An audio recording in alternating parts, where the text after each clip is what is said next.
Hi everyone, welcome back to Book Smart Insights, a channel sharing knowledge for personal development through good books. Let me ask you something that many of us have pondered at some point. Has your mind ever felt like a relentless treadmill, constantly churning out thoughts, worries, and memories that seem to cling to you, often making life overwhelmingly heavy and draining? We desperately seek ways to break free from this mental clutter. Yet, paradoxically, the more we struggle, the deeper we seem to get entangled in the web of our own suffering. If you've ever found yourself in this familiar predicament, then today's episode holds a special treat for you. I'm genuinely excited to introduce you to a book that has the potential to fundamentally shift your perspective on your mind and indeed your entire life. The book I'm referring to is the profound work of Dr. Stephen C. Hayes, a highly acclaimed psychologist, titled Get Out of Your Mind and Into Your Life. The title sparks curiosity in many of you, perhaps even a touch of healthy skepticism. Get out of your mind? Is such a feat genuinely achievable? And if we were to somehow manage to step outside the confines of our thoughts, where exactly would we find ourselves? Rest assured, my friends, in our discussion today, we will meticulously unravel the profound wisdom contained within this book, and together, we will seek to answer these very questions. Dr. Stephen C. Hayes is a towering figure in psychology, renowned as the brilliant mind who pioneered acceptance and commitment therapy, more commonly known as ACT. This groundbreaking therapeutic approach is firmly rooted in the principles of contextual behavioral science and has served as a beacon of hope for countless individuals across the globe, guiding them in navigating and ultimately transcending the myriad challenges that life inevitably throws our way.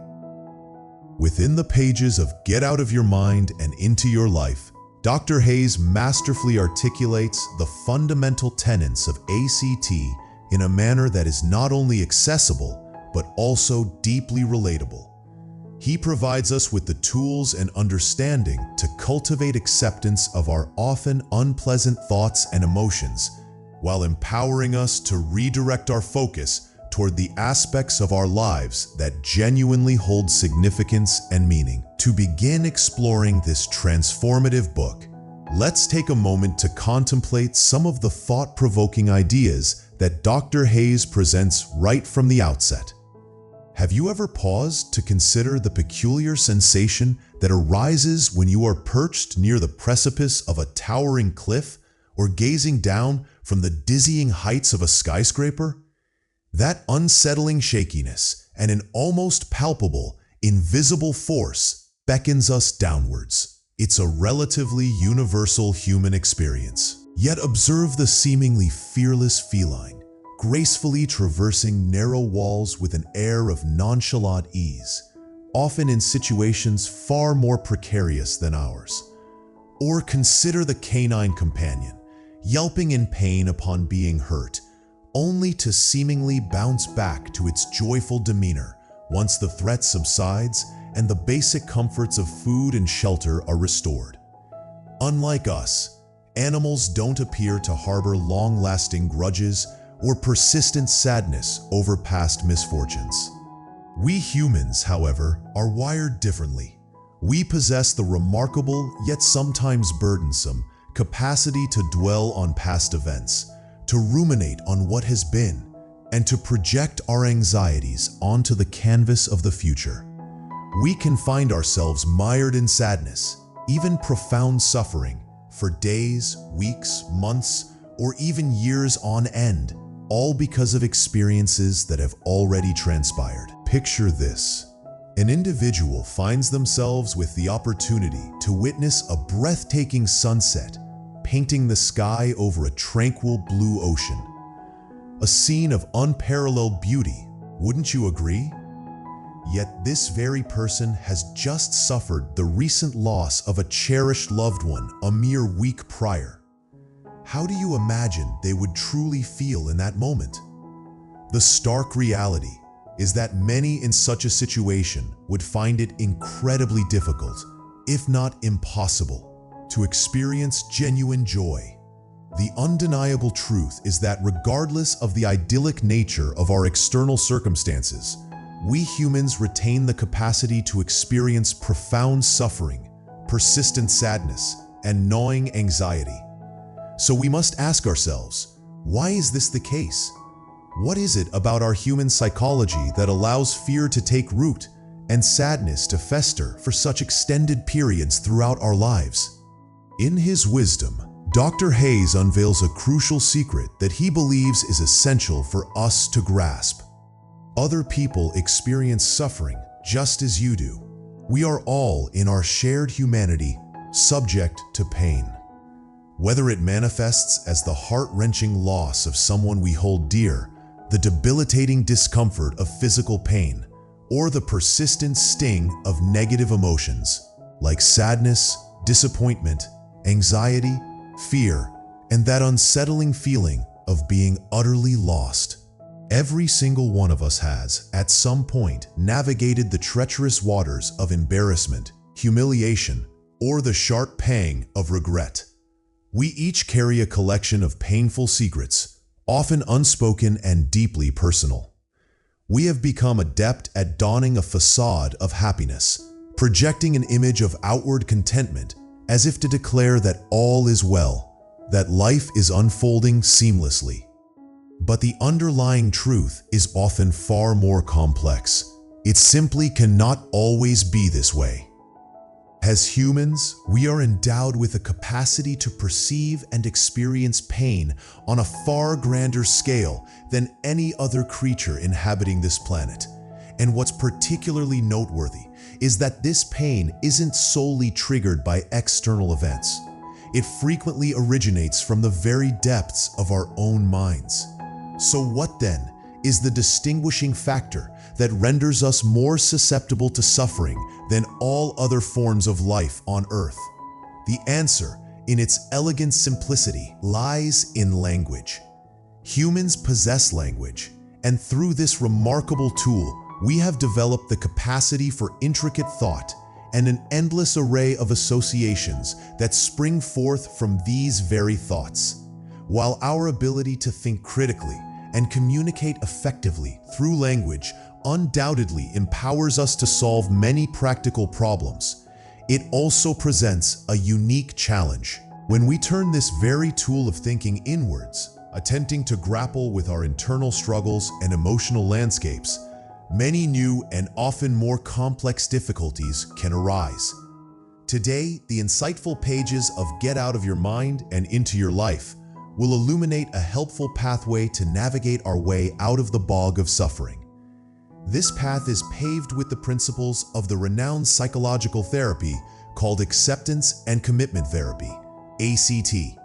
Dr. Hayes, the author of this enlightening book, is the esteemed founder of this therapeutic approach. This true pioneer laid the foundational groundwork for contextual behavioral science. He is a highly respected professor who has made significant and lasting contributions to psychology. Within this book, Dr. Hayes pours out his deep commitment and passion, sharing the core tenets of ACT in a straightforward and easily comprehensible manner. His aim is to empower each and every one of us with the ability to foster self-healing by learning to disentangle ourselves from the often tyrannical grip of language and the relentless control exerted by our minds, ultimately leading us toward lives characterized by happiness, freedom, and a genuine sense of agency over our own destinies. So let's delve deeper into this crucial question. Why does our mind so often lead us further down the path of suffering? According to Dr. Hayes, human beings typically encounter two distinct types of pain. The first is what he terms direct pain, which encompasses experiences such as physical illness or bodily injuries. The second, and often more insidious, pain is pain caused by suffering, which refers to the persistent anguish and prolonged distress that continues to plague us long after the initial triggering event has passed. Consider, for instance, the profound experience of losing a cherished loved one. While the initial grief is a form of direct pain, many individuals find themselves unable to return to a state of joy because they hold the deep-seated belief that experiencing happiness would somehow constitute a betrayal of the memory of the person they have lost. They might think, "That person is no longer here, so how could I feel happy? I cannot do that." This internal struggle fundamentally differs from how animals process and move through pain. Consequently, humans endure the initial pain and grapple with the significant obstacles it generates. Broadly speaking, suffering is often inextricably linked to our perception of the past and our anticipation of the future. We might find ourselves trapped in the pain of past events, continually reliving and re-experiencing them, or we might be consumed by worry and fear about potential pains that lie ahead in the uncertain future. This is the core mechanism through which suffering operates. When suffering arises, our natural human inclination is to immediately seek to suppress it, to escape its grasp. But the question then becomes, how exactly can we effectively end suffering? The vast majority of people only know how to utilize their thoughts and the power of language to attempt to regulate and control themselves in the face of these painful experiences. Let's take a moment for some honest self-reflection. What are your typical coping mechanisms when you are in sadness? Some individuals might try to reassure themselves with comforting phrases like, "I'm going to be okay. Everything will eventually work out." Others might consciously attempt to divert their thoughts to a different subject or try to fill their mental space with fleeting moments of pleasure. Some might throw themselves headfirst into their work and their future aspirations, and then some relentlessly pursue distractions, seeking solace in travel, shopping sprees, indulgent meals, or various forms of entertainment. Tragically, some even turn to alcohol and mind-altering substances in a desperate attempt to numb the pain. Many seek comfort and support from friends and family. In contrast, others might engage in intense physical activities to release pent-up tension. While some of these strategies might appear on the surface to be healthy or even beneficial, it's crucial to recognize that they often remain firmly within the domain of our mind's control. Once you rely on your thoughts as your primary tool for confronting anxiety and pain, those feelings often persist beneath the surface. You might achieve temporary relief and calm, but the underlying issues remain. Many individuals spend their entire lives in a constant battle to control themselves, relentlessly suppressing their thoughts by perpetually striving to forget the past and anxiously anticipating the future. However, it's essential to understand that language and thought operate similarly to suffering. They too are often directed toward the past and oriented toward the future, primarily through three key modes: constantly thinking about what is yet to come, meticulously planning for those future events, and diligently evaluating and comparing the outcomes of past experiences. These three activities represent the incessant mental chatter within our minds. Suppose you attempt to confront your internal struggles solely with your intellect. In that case, it's akin to engaging in a tug-of-war with a formidable monster. A monster that is, in fact, constructed from your very own experiences and the thoughts that reside within your brain. This internal adversary intimately understands your deepest fears and the origins of your profound desires and cravings. So how can you realistically expect to emerge victorious in such a contest when this internal monster often feels inherently stronger than you? Whenever we exert more effort to suppress a thought, we inadvertently fuel the thinking process and the intensity of our emotions. It's akin to standing on the edge of a precipice and telling yourself, "Don't take a step forward," only to find a part of your being inexplicably drawn to do just that. This, in essence, is the behavioral tendency and the cognitive trap that our minds often create, where the more vehemently we try to avoid something, the more likely we are to be drawn toward it. Similarly, the more attention we dedicate to a particular issue, the stronger and more entrenched our connection to it becomes. Extricating ourselves can be incredibly challenging when we become ensnared in these cognitive traps. Therefore, the most effective action you can take is to release the rope, to cease participating in this internal tug-of-war. The fundamental prerequisite for alleviating your suffering lies in ceasing the attempt to control yourself, separating yourself from the relentless stream of language, stepping out of the cyclical nature of your thoughts, and simply dropping that metaphorical tug-of-war rope. This is precisely why we need to learn to step outside the confines of our minds to truly gain mastery over our lives. Dr. Hayes proposes 3 pivotal steps we must actively embrace to effectively detach ourselves from language's pervasive influence and truly take control of our lives. Firstly, the initial and crucial step is to willingly accept the fundamental truth that avoiding pain is ultimately a futile endeavor. Following this realization, offering yourself a powerful affirmation becomes essential.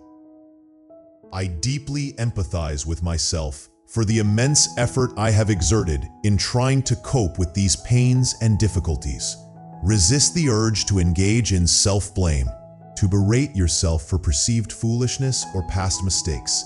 Instead, extend a profound sense of compassion to the you of yesterday, the person who lived through those painful experiences and desperately sought to control them.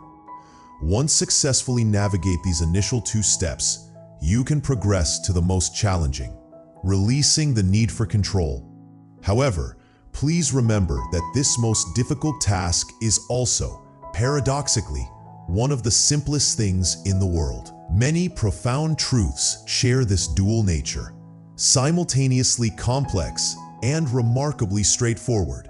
Consider the teachings of Buddha Shakyamuni on Buddhahood or Lao Tzu's wisdom on the Tao. Both concepts are deeply profound, yet at their core, surprisingly uncomplicated. For instance, complete relaxation is consistently recognized as the optimal state for human beings. Yet, achieving this seemingly simple state can feel incredibly difficult when so many of us are tense, holding back, and suppressing our emotions and physical bodies. The irony lies in that true relaxation is often the easiest thing to accomplish when you cease the external striving and allow yourself to be present in the moment. Right now, in this very instant, you can relax. Therefore, relinquishing the need to control yourself, while often perceived as a monumental task, is also fundamentally simple. You must cultivate the unwavering belief that you can achieve this. And to provide robust support throughout this entire transformative process, Dr. Hayes introduces us to the principles of acceptance and commitment therapy, ACT. The first element within this therapeutic framework is acceptance, specifically active acceptance. What exactly does acceptance and active acceptance entail? In our conventional understanding, when we hear the word positive, we often associate it with the absence of negative energy, believing that we must strive to be perpetually strong, healthy, and optimistic. However, the paradoxical truth is that clinging to this notion of constant positivity can inadvertently generate negative energy. The relentless pursuit of a state of "I'm okay," "I'm incredibly optimistic," "I will not get angry," "I am not worried," and "I am completely comfortable" can actually be quite detrimental. Even the slightest trigger can lead to an explosive outburst for someone who constantly repeats these affirmations. They might find themselves overwhelmed by anger, irritability, and a complete loss of control precisely because they have been so diligently suppressing their true feelings. Following such an explosion, They are often left with feelings of sadness, pain, and regret, perpetuating a cycle of emotional turmoil. Therefore, we must understand that truly feeling our pain is the actual form of positivity. As the insightful book, The Miracle of Mindfulness, suggests constructively, when you unfortunately cut your hand, you can acknowledge the sensation by saying to yourself, "Ah, so this is what pain feels like." Directly experiencing the pain in this way allows you to shift your perspective. In the very moment you are confronted with pain or anxiety, you will begin to recognize that you are not merely someone being tossed about by dark clouds or relentlessly pushed by ocean waves. Instead, you will understand that you are the sky itself, the vast ocean. If you are the sky, then dark clouds are a regular occurrence. And if you are the ocean, the arrival of powerful waves is just a natural phenomenon. When you truly allow yourself to feel your suffering, you can accept your pains and mistakes as perfectly normal aspects of the human experience. There is no inherent need to avoid them, nor is there any reason to fear them. Simply allowing yourself to feel the pain will transform it into a solid foundation for your entire being, allowing you to become the sky and the ocean. Instead of being solely defined by and at the mercy of your painful emotions, you will perceive that emotions are simply one part of your multifaceted self. Suppose you perceive your emotions as an external monster locked in a battle against you. In that case, you will inevitably feel small and vulnerable in its presence. You might even find yourself suffocated by its power. However, suppose you recognize that these emotions are integral to you, a natural occurrence within the vast ocean and expansive sky that constitute your being. In that case, all suffering becomes simply another form of ordinary experience.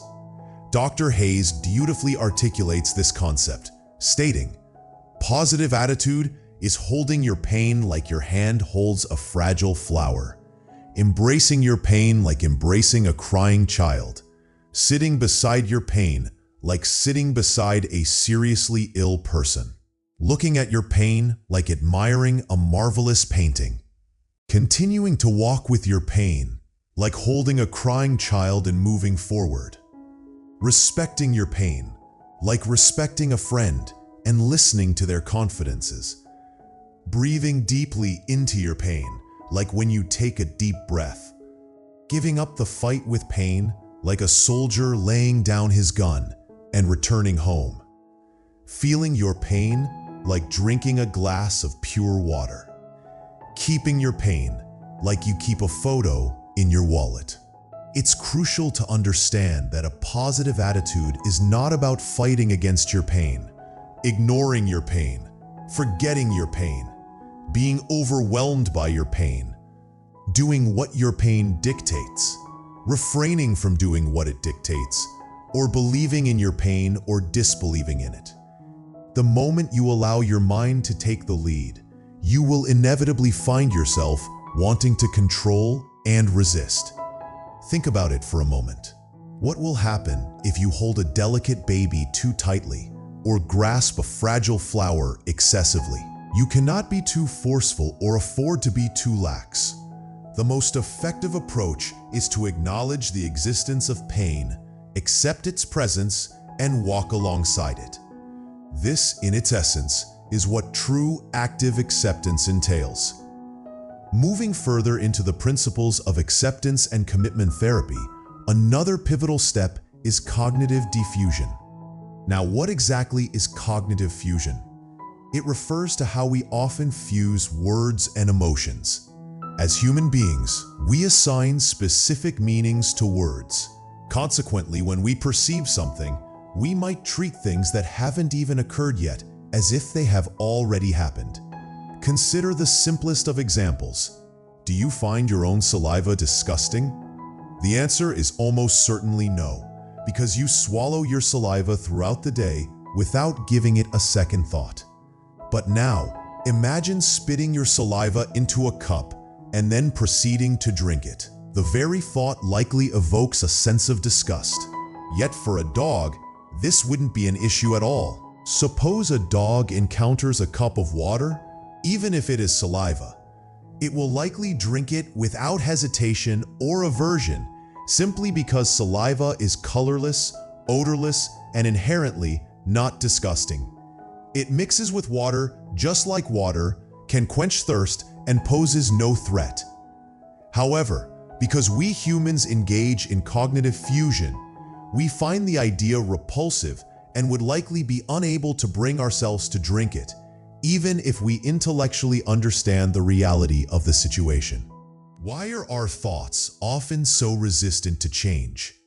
It's mainly because, throughout our lives, we have relied on our thoughts and language as primary tools for navigating and solving external problems. As a result, our thinking has become an incredibly reliable and trusted instrument within our minds. However, the paradox arises when we place excessive trust in our thoughts, leading to internal conflicts and distress. When an event hasn't even transpired, we might already be consumed by fear and anxiety. A minor health concern can quickly spiral into a fear of cancer. The anticipation of an upcoming exam can lead to sleepless nights. Even with ample resources and talent, the fear of future financial insecurity can take hold.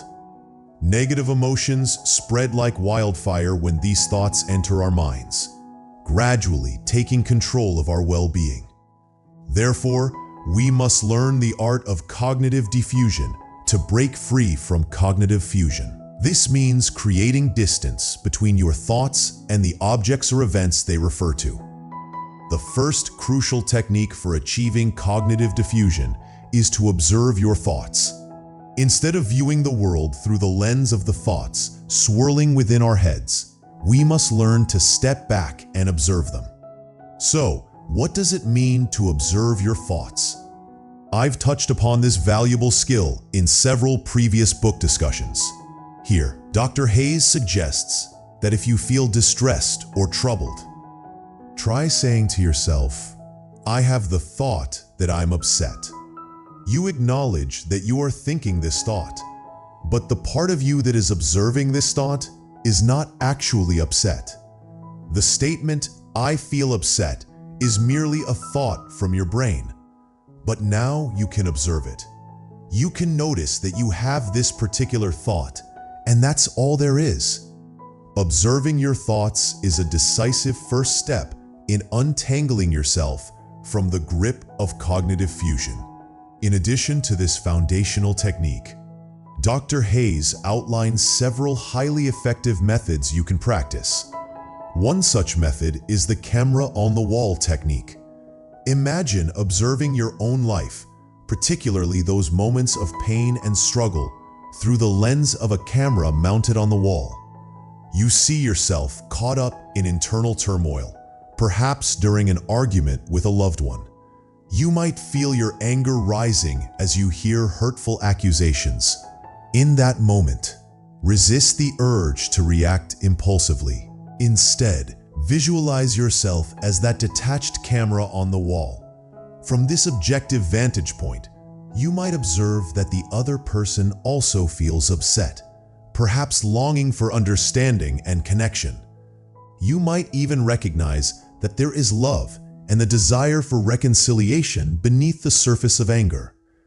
As an impartial observer, you might see the interaction as a scene unfolding without the intense emotional charge you experience when directly involved. From this perspective, you may gain a clearer understanding that engaging in hurtful arguments ultimately causes pain to both yourself and the other person. However, when you become fully immersed in the film, identifying completely with your role in the drama, suffering will inevitably take control. Another valuable technique with a more meditative quality is the leaves on a stream exercise. Imagine that you are writing your negative thoughts on individual leaves. For example, you might write "I am hurting" or "I am anxious" on separate leaves. Then, visualize placing these leaves on a gently flowing stream, observing as each leaf drifts further away. Gradually, the painful thoughts associated with those leaves will also begin to detach from you. There's also an insightful method: repeatedly saying a particular word. For instance, try continuously saying the word milk out loud over and over again. You'll likely discover that the word milk will eventually lose its usual associations with the creamy white liquid we drink. It might start to sound like a strange, nonsensical collection of sounds. You can apply this same principle to difficult emotions. By repeatedly naming the emotion, you can begin to diffuse its power and intensity. Another powerful technique for cognitive diffusion is describing emotions. This involves discussing your pain without judgment or interpretation based on your experiences. Instead, imagine your sadness's shape, color, and texture. For example, suppose someone is resentful for not achieving a desired professional recognition. A therapist might guide them to describe and visualize the form of that resentment. The person might say, "It's a red square." The therapist might then ask, "What is the temperature of that resentment? Does it feel heavy?" The person might respond, "It feels hot and quite heavy." The therapist might then suggest placing that resentment down anywhere they choose. After a short while, the therapist might inquire, "What has changed now?" The person might reply, "The color seems to have faded a bit. It's no longer hot. It feels lighter, and I could probably hold it in my hand now." This illustrates the process of self-healing through describing emotions. When we are no longer fused with the pain, but instead separate ourselves from it, visualize it, and observe it, we often realize that the pain isn't as overwhelming or threatening as we initially perceived. It could be a dark, heavy lump, no longer the suffocating, all-encompassing cloud that once felt oppressive. You can apply this technique to any complex emotion: pain, fear, crisis, anger, pressure, even despair, by simply describing its size, color, weight, and temperature. Describing is often sufficient. There's no need to force the emotion to diminish. After telling it, you might find it gradually becoming smaller and less intense. Even if it doesn't shrink but feels larger, continue to observe it.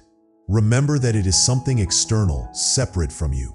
Furthermore, Dr. Hayes strongly encourages us to practice mindfulness. We have explored the concept of mindfulness in numerous previous book discussions, encompassing practices such as walking in silence. I've noticed that many of you enjoy listening to book-smart insights while jogging. Still, when I engage in mindful running, I refrain from listening to music or audiobooks, which can detract from mindfulness practice. During a mindful run, I focus solely on the sensation of my breath, synchronizing with my footsteps. In these moments, it becomes easier to enter a state of flow. You no longer perceive running as a task that needs to be masked by music or combined with another activity to save time. Instead, you transform it into a process to be thoroughly enjoyed and appreciated. Having explored the principles of actively accepting pain and diffusing from our thoughts, we now arrive at the final crucial step in ACT: commitment to action. Acceptance and commitment therapy doesn't merely aim to help us detach from our thoughts. It actively encourages us to take meaningful action to bring about positive change in our lives. So how do we go about changing our lives for the better? The first essential step is to clarify what it truly means to live a life guided by our values. Dr. Hayes clarifies that values are not the same as goals, emotions, results, smooth sailing, or our future aspirations. Instead, values represent the directions we choose to move in and our choices. The key lies in understanding how to make conscious choices guided by a fundamental principle: Ultimate values are always perfect. What does this profound statement imply? It means your value doesn't reside in what you ultimately achieve, what grand accomplishments you attain, what possessions you accumulate, or how much you influence others. Instead, your actual value lies in your choices, but it's crucial to understand how to make these choices authentically. A truly value-driven choice is one where you can set aside your fears, pains, and anxieties. You are not driven by your immediate emotions or relying on your intellect to constantly evaluate, predict, and compare. Instead, you tap into your observing self, successes or failures, bank balance, level of education, or career achievements. From this perspective of your pure observing self, you will continuously reflect and ask yourself fundamental questions across various aspects of your life. What direction do I genuinely want to experience? For instance, what kind of father or mother do I aspire to be? What type of relationship do I want to cultivate? What kind of impact do I want on my community or the world? What type of relationship do I want to have with my own body? These are the kinds of questions that lead you to your ultimate perfect values. These values will guide you along your chosen path and enable you to make meaningful progress in that direction. Dr. Hayes suggests a powerful exercise to help you identify your core values. Write your imaginary eulogy. If you were to pass away, what words would you want to be written about you? If crafting a full eulogy feels overwhelming, try writing a simple sentence that captures the essence of the person who has passed away. This exercise can be incredibly effective in helping you discern where you truly want to go and what kind of life you genuinely desire. Once you clearly understand your values, you can commit to action. However, it's essential to acknowledge that consistently taking action in alignment with your values will inevitably encounter obstacles. Many individuals fall into a pattern of making commitments with enthusiasm, only to find themselves breaking those commitments after a while and ultimately giving up. But please remember that breaking a promise is not a sign of failure or something to be ashamed of. Don't berate yourself, and don't let the feeling of failure lead you to abandon your efforts entirely. When you stumble, learn to extend forgiveness to yourself. Only through self-compassion can you cultivate the motivation to keep moving forward. If a commitment is broken, allow yourself to return to the process with the fresh perspective of a child learning to walk. They fall, get back up, and keep trying. Dr. Hayes offers a supplementary technique called breaking the mold, which involves intentionally doing things you might have previously felt ashamed or self-conscious about. For example, suppose you typically feel self-conscious about your appearance. In that case, you might wear a slightly unusual hat to work one day. The key is to not be overly concerned with the reactions of others and go about your day. This practice of breaking the mold encourages you to examine what makes you feel embarrassed and to intentionally step outside of those self-imposed limitations. When you dare to break free from familiar patterns that have kept you stuck for extended periods, you will gain the resilience and courage to commit to action, experience setbacks, and recommit again.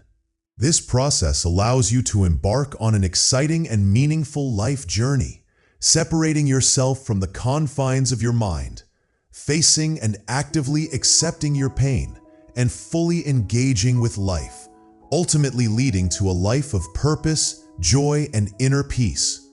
My dear friends, that brings us to the end of our discussion today, all inspired by the profound wisdom found within Dr. Stephen C. Hayes's Get Out of Your Mind and Into Your Life.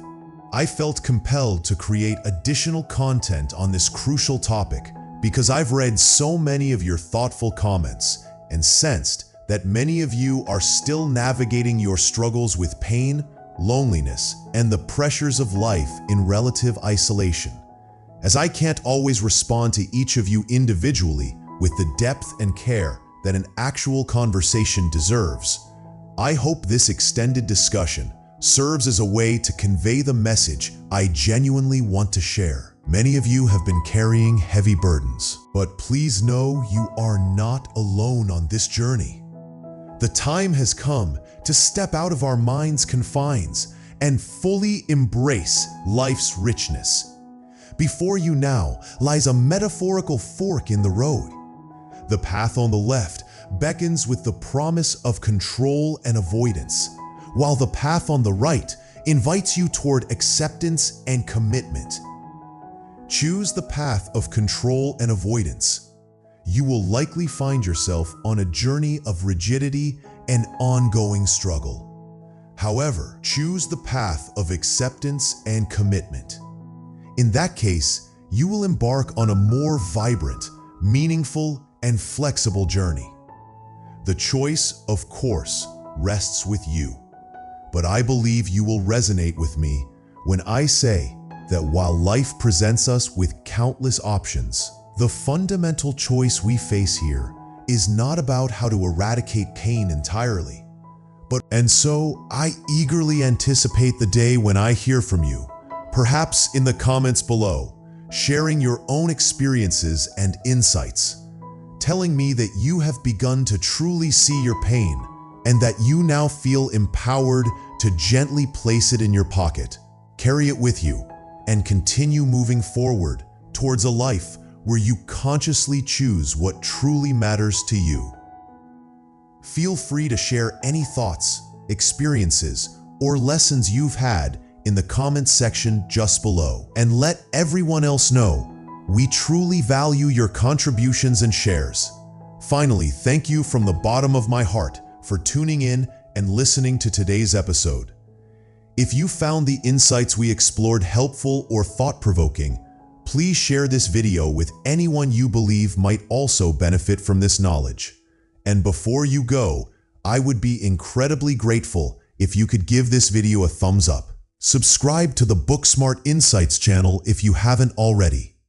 And hit that notification bell so you don't miss out on our latest videos. Once again, thank you all so much for your time and attention, and I look forward to connecting with you in our next video. Thank you, and see you later.